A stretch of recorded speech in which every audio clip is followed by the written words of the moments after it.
Dois ataques terroristas que aconteceram na Noruega no dia 22 de julho de 2011 chocou o mundo todo. Foram 77 mortos no total. E por incrível que pareça, os ataques foram feitos por um homem só, Anders Breivik, um extremista lunático. O massacre foi considerado a pior tragédia vivida pela Noruega desde o fim da Segunda Guerra Mundial. Mas antes de irmos ao caso, eu já peço para que você deixe o like agora no início do vídeo para ajudar no crescimento do canal. Se inscreva se não for inscrito e ative o sininho de notificação. Também me siga pelo Instagram, @CamilaGSantos. Por lá eu posto um pouco sobre o meu dia a dia e também os bastidores aqui do canal. Agora vamos ao caso.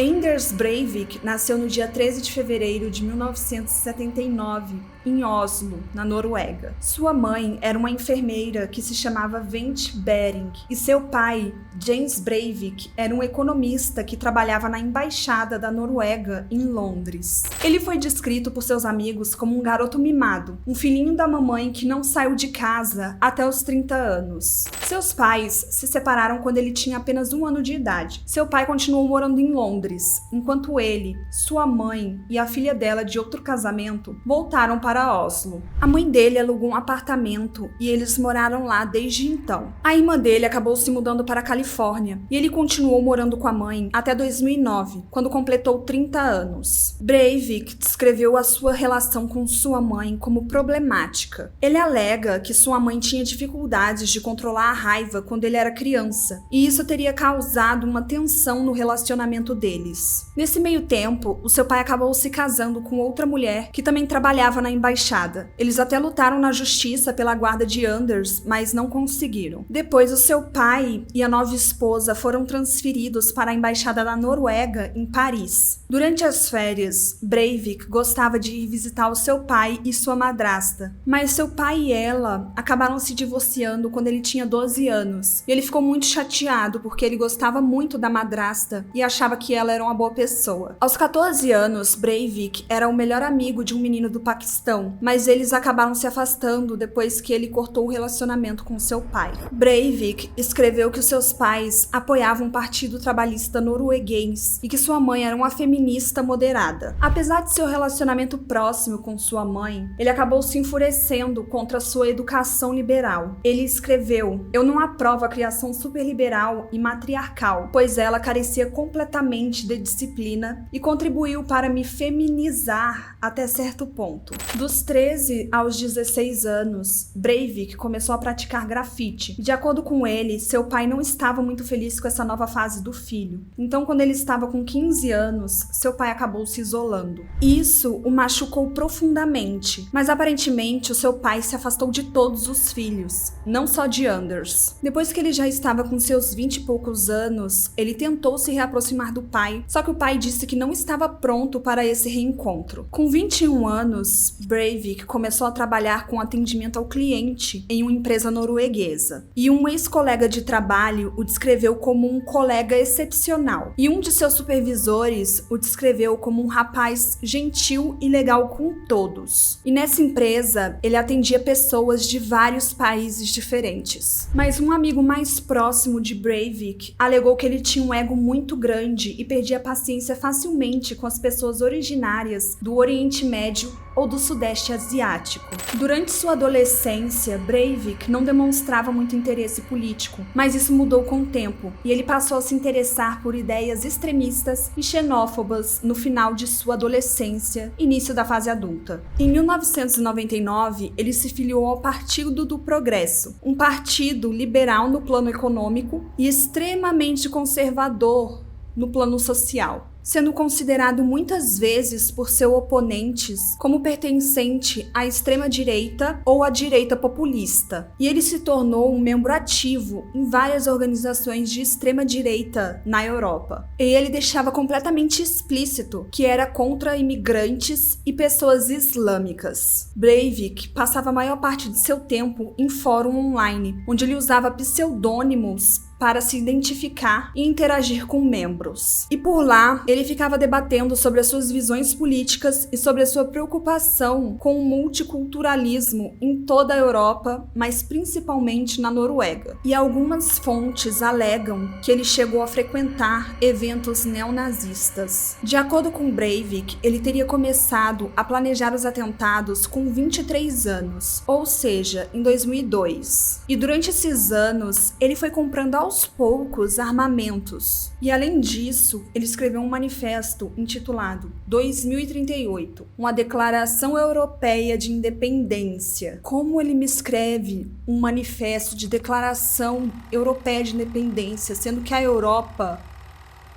é em si um continente colonizador? Meu filho, você é burro! Você é burro! Ai, olha. Esse cara é um otário, velho. Eu devo estar falando bobagem. Eu que devo ser burra.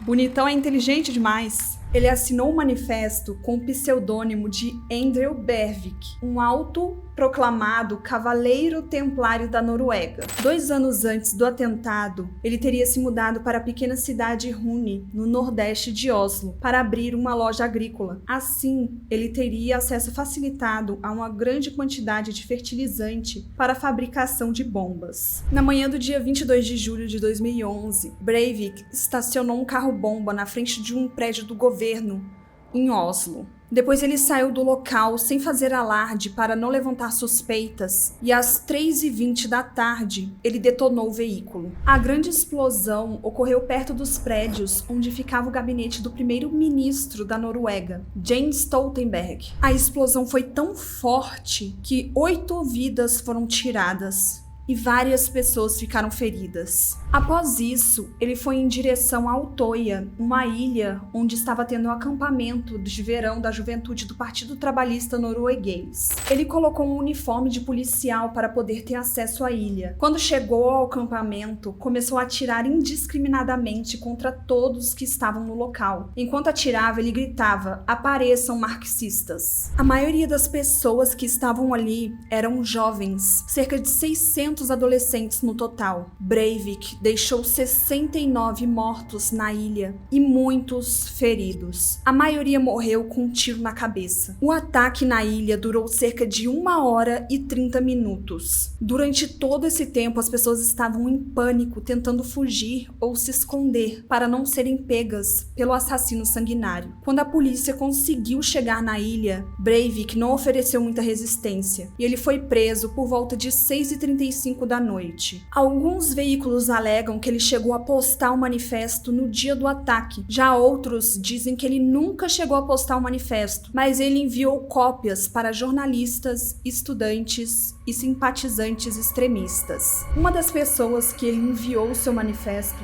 foi Varg Vikernes. Já falamos desse moço aqui no canal. Ele é um criminoso neonazista que fazia parte da banda Mayhem. Ele tirou a vida de seu colega de banda com diversas facadas. Além disso, causou vários incêndios criminosos em igrejas antigas na Noruega. Até hoje, ele segue com as suas convicções criminosas neonazistas e é um admirador de Breivik. Ele chegou a ser preso em 2013 junto com a sua esposa pela polícia de Paris em uma ação antiterrorista, porque aparentemente ele estava planejando um massacre de grande dimensão. Agora voltando a Breivik, no dia 29 de novembro de 2011, um grupo de psiquiatras diagnosticou o terrorista Breivik com esquizofrenia paranoide. E eu não vou mentir, eu sempre achei que os extremistas tivessem esse problema psiquiátrico. E de acordo com eles, no dia do ataque ele estava em um estado psicótico. Ele chegou a ser considerado incapaz de responder criminalmente e ficou sujeito a passar o resto de sua vida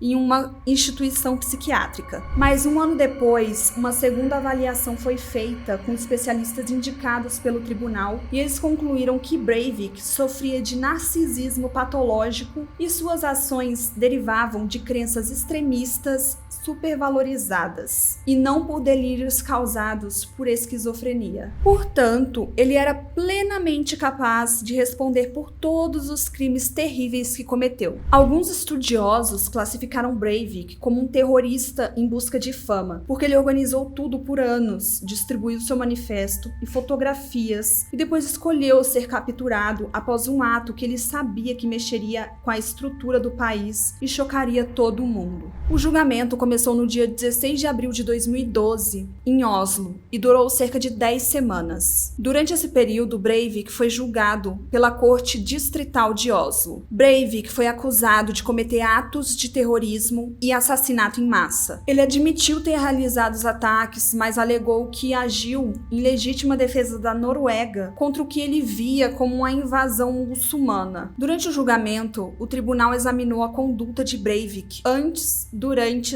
e depois dos ataques. No dia 24 de agosto de 2012, o tribunal emitiu seu veredito. Breivik foi considerado culpado pelos ataques e condenado à pena máxima na Noruega, que é de 21 anos de prisão, com a possibilidade de prorrogação indefinida da pena, se ele for considerado uma ameaça contínua à sociedade. Ele sorriu ao ouvir a sentença, fez uma saudação nazista e pediu desculpas aos extremistas por não ter conseguido tirar a vida de mais pessoas. Ele afirmou estar satisfeito com a sentença e não recorreu da decisão. Em julho de 2014, quando o massacre completou 3 anos, o advogado de Breivik afirmou que Breivik tem deixado muito claro que não apoia mais a violência e que não incita outras pessoas a cometerem atos de violência. Sendo que no dia 27 de outubro daquele mesmo ano, o terrorista alegou que aderiu ao nacional-socialismo. E no dia 15 de março de 2016, o terrorista fez uma saudação nazista ao entrar no tribunal durante o julgamento do processo que ele entrou contra o Estado, alegando que as condições da prisão eram desumanas. Além de querer ter convívio com outros presos, ele estava pedindo para que sua correspondência deixasse de passar pelo controle da prisão, para que ele pudesse se comunicar com seus simpatizantes.